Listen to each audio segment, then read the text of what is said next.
जहां डूबा मोक्सवा जहाज वहां पहुंचा टीवी9 भारतवर्ष। ब्लैक सी पहुंची टीवी9 भारतवर्ष संवाददाता सुमेरा खान मोक्सवा के डूबने वाली जगह से एक्सक्लूसिव रिपोर्ट। मोक्सवा पर ब्लैक सी से रिपोर्ट करने वाला टीवी9 भारतवर्ष पहला चैनल।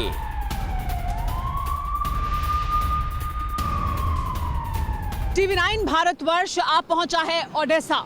ओडेसा वो सी पोर्ट है यूक्रेन का जो लगातार रूस की निगाहों में रहा है, और वो खबर जो इस वक्त पूरी दुनिया में छाई हुई है, जो रूस के लिए एक बड़ी मुसीबत बन गई है और जिसको लेकर यूक्रेन दावा कर रहा है कि यूक्रेन की नेपच्यून मिसाइल से उन्होंने रूस के शिप मोक्सवा को जमींदोज कर दिया है। इसी समंदर के गहरी जो पानी है उसके अंदर मोक्सवा जाकर डूबा है। जहां हम मौजूद हैं ये ब्लैक सी है, ओडेसा का पोर्ट, जहां से लगभग 75 मील दूर मौजूद था वो मोक्सवा शिप रूस का, जिसे कहा जा रहा था कि वो लगातार यहाँ निशाना बना रहा है ओडेसा को और तमाम दक्षिण के जो ये जगहें हैं वहाँ पर मोक्सवा के ज़रिए ही लॉन्च किया जा रहे थे तमाम अटैक्स रूस की तरफ से।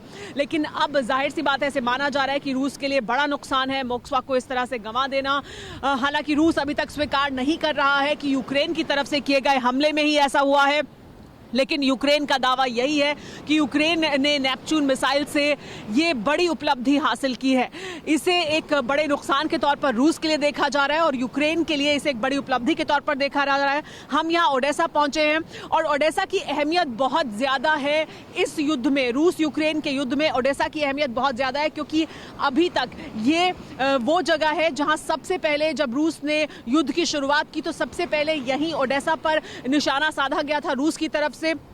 ओडेसा एक अहम उपलब्धि होगी रूस के लिए अगर वो इस दिशा में आगे बढ़ता है, लेकिन रूस की तरफ से पहले खेरसॉन पर कब्जा करना और फिर मारियोपोल को पूरी तरह से जमींदोज कर देना। मारियोपोल के बारे में कहा जा रहा है कि अब मारियोपोल शहर रहा ही नहीं है, उसका अस्तित्व भी मिट गया है।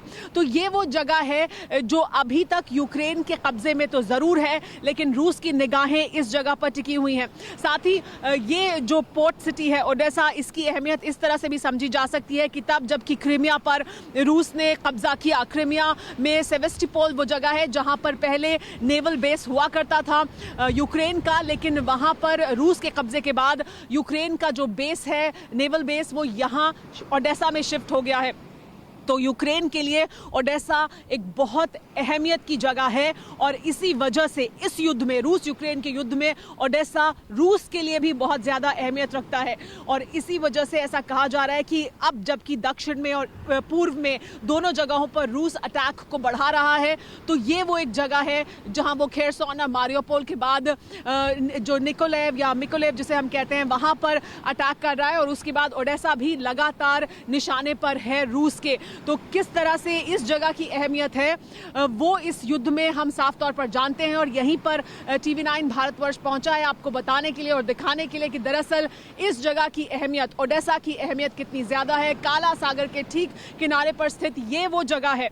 अगर मारियोपोल और खेरसॉन जो पहले से ही रूस के कब्जे में, और अगर मारियोपोल जैसा कि रूस दावा कर रहा है कि वो उसके कब्जे में जल्द ही आ जाएगा, हालांकि अभी तक यूक्रेन की तरफ से कहा जा रहा है कि वो अभी भी कुछ हिस्सा है मारियोपोल का जहां मौजूद है और वहां से जंग लड़ रहे हैं, तो ओडेसा ही एकमात्र जगह रह जाएगी फिलहाल समंदर के किनारे जो यूक्रेन के कब्जे में है।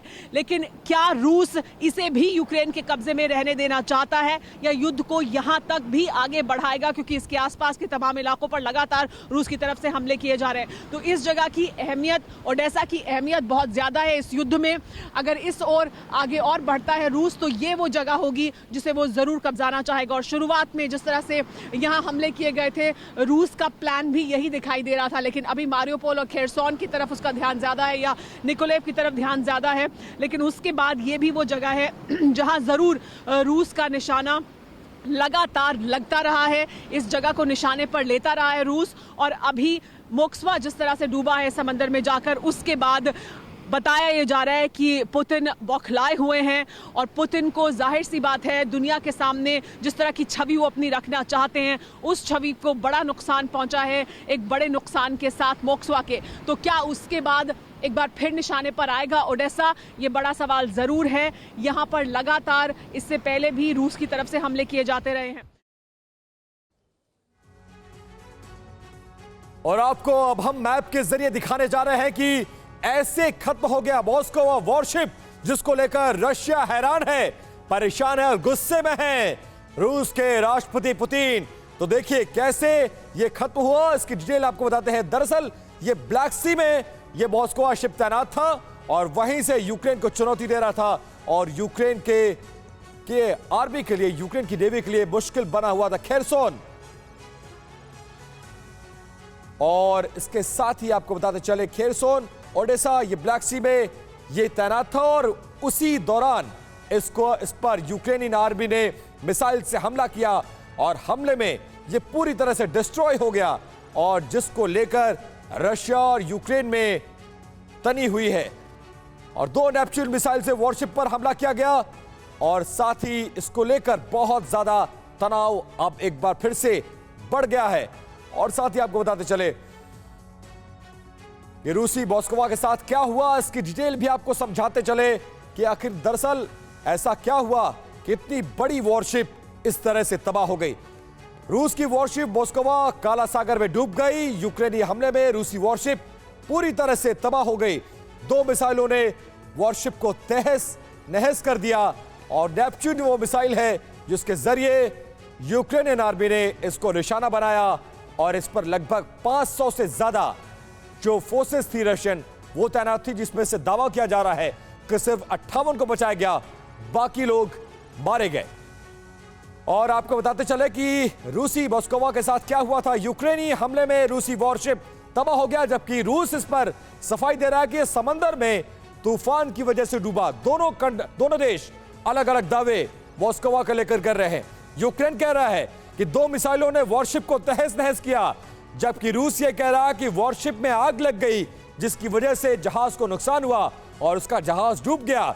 यूक्रेन कह रहा है कि हमने नेपच्यून मिसाइल से वॉरशिप पर हमला किया, वहीं रूस की सफाई है कि आग की वजह से जो गोला बारूद वॉरशिप पर रखा गया था उसमें विस्फोट हुआ और उसी के साथ ये जहाज डूब गया। यूक्रेन इसका जवाब देते हुए बोल रहा है कि रूसी युद्धपोत के चालक दल को भी वॉरशिप छोड़नी पड़ी, जबकि रशिया यह सफाई दे रहा है कि चालक दल को रूसी जहाज में ले जाया गया और हम उन्हें बचा पाने में कामयाब रहे।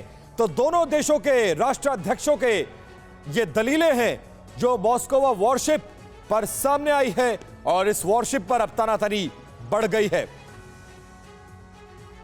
परवाह देश की, सोमवार से शुक्रवार रात 10 बजे TV9 भारतवर्ष पर।